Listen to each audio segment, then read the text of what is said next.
અત્યારે Kapodra police station વિસ્તારમાં જે 17 વર્ષના બાળકની હત્યા કરવામાં આવેલી છે એના અનુસંધાને રીકન્સ્ટ્રક્શન પંચનામું કરવામાં આવેલું.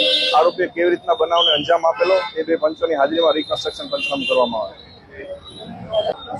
અત્યારે કાપોદ્રા પોલીસ સ્ટેશન વિસ્તારમાં જે 17 વર્ષના બાળકની હત્યા કરવામાં આવેલી છે એના અનુસંધાને રીકન્સ્ટ્રક્શન પંચનામું કરવામાં આવેલું.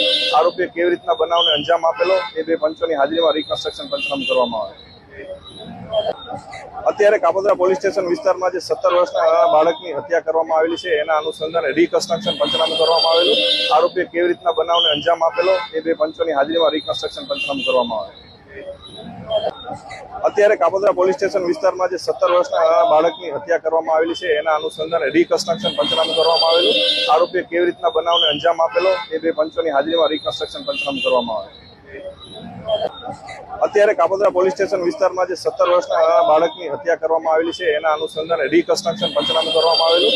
આરોપીએ કેવી રીતના બનાવને અંજામ આપેલો એ બે પંચોની હાજરીમાં રીકન્સ્ટ્રક્શન પંચનામું કરવામાં આવે.